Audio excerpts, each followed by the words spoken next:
तो जानिए माननीय विधायक श्रीमान संदीप सौरभ जी के प्रश्नों का विभाग से क्यों नहीं मिला सकारात्मक जवाब।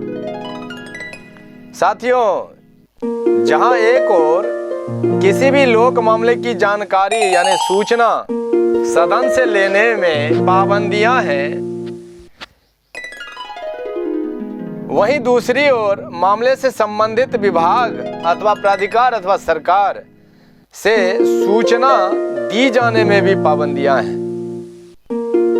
मित्रों, आप लोग अवगत ही होंगे कि सदन में पूछा जाने वाला सवाल यानी सदन से मांगी जाने वाली उसी सूचना का जवाब मिलता है जो सूचना सरकार द्वारा आम जनमानस में अधिसूचित कर दी जा चुकी होती है। बिहार प्रदेश के तमाम छटनीग्रस्त अधिकृत सांख्यिकी स्वयंसेवक साथियों को मेरा नमस्कार, सुप्रभात। साथियों, जैसा कि माननीय विधायक श्री संदीप सौरभ जी के प्रश्नों का विभाग से प्राप्त नकारात्मक उत्तर सार्वजनिक होने के बाद से हमारे साथियों के बीच काफ़ी ऊहापोह की स्थिति नज़र आ रही है। हमारे साथियों के बीच जो भी घटता हुआ उत्साह नज़र आ रहा है, इसके लिए कल भी मैंने वीडियो के माध्यम से बताया था कि इसमें हतोत्साहित होने की बिल्कुल ज़रूरत नहीं है।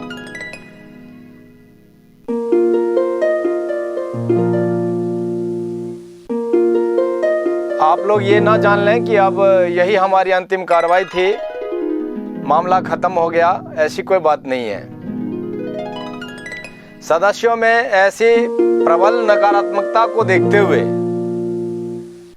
मुझे लगा कि मैं इस बात का भी वीडियो के माध्यम से ही आप लोगों को अवगत करा दूं। तो जानिए माननीय विधायक श्रीमान संदीप सौरभ जी के प्रश्नों का विभाग से क्यों नहीं मिला सकारात्मक जवाब। साथियों, जहां एक और किसी भी लोक मामले की जानकारी यानी सूचना सदन से लेने में पाबंदियां हैं, वहीं दूसरी ओर मामले से संबंधित विभाग अथवा प्राधिकार अथवा सरकार से सूचना दी जाने में भी पाबंदियां हैं।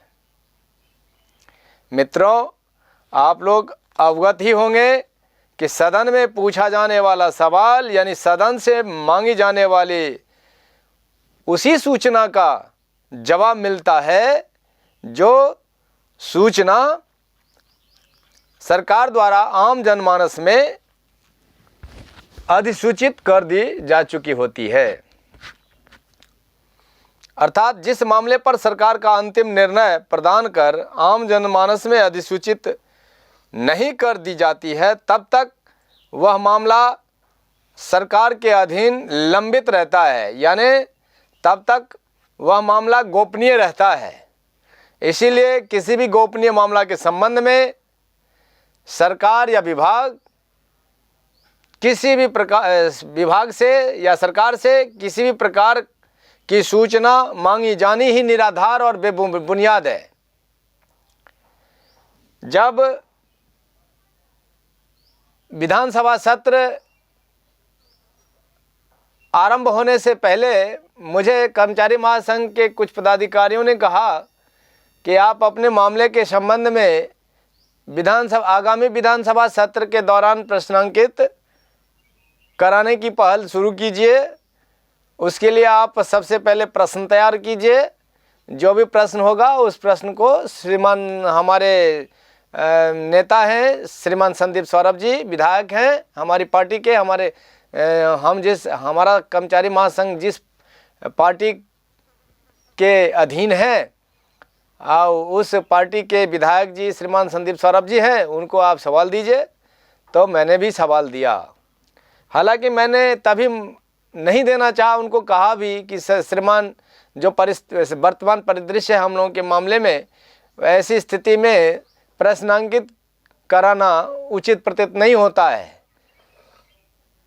फिर मैंने एक झटका में सोचा कि जी ये भी कोई गलत बात नहीं होगी, इसीलिए यदि मैं रुक जाऊं, मैं छोड़ दूं प्रश्नांकित कराना, तो जरूरी नहीं है कि मेरे छोड़ने से और साथीगण जो हैं, जो घर बैठे सिर्फ कुछ करना जानते हैं, अब नेता को दे दिए तो ठीक है, अब नेता का काम ही है कुछ मामला लेना, तो कोई ना कोई निस्संदेह निश्चित रूप से आगामी विधानसभा सत्र में सदन से प्रश्नांकित कराने का काम करेंगे ही। तो उस पर भी मुझ पर सवाल आ जाएगा उसके बाद, जो क्यों नहीं आपने करा, आपका क्यों नहीं प्रयास रहा इस संबंध में।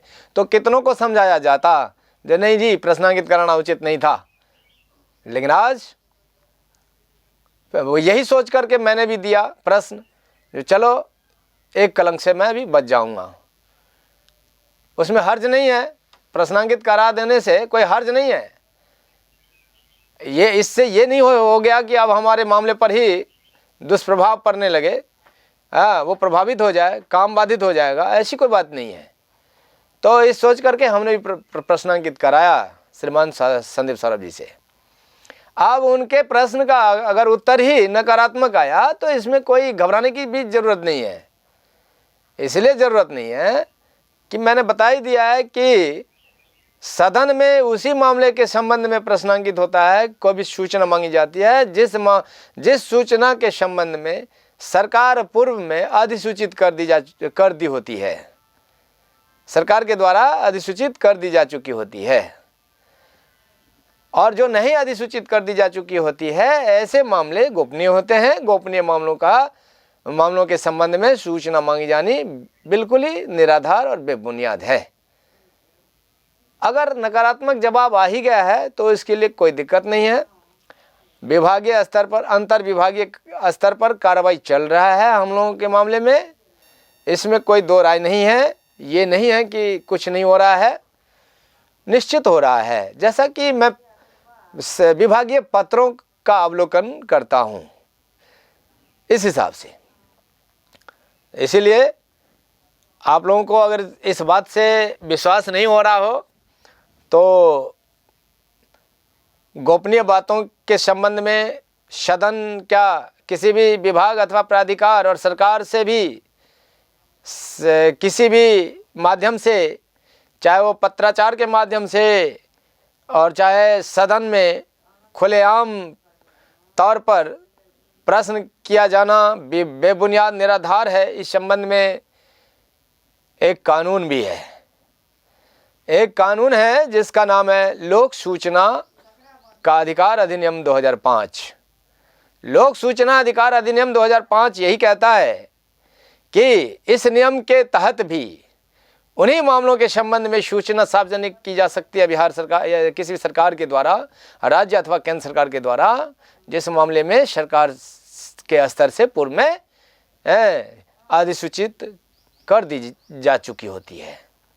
तो मैं इस बिंदु पर अपनी बातों को विराम करते हुए अब लोगों में यह अपील करते हुए कि कोई भी इस तरह भ्रमित ना हो, हतोत्साहित ना हो।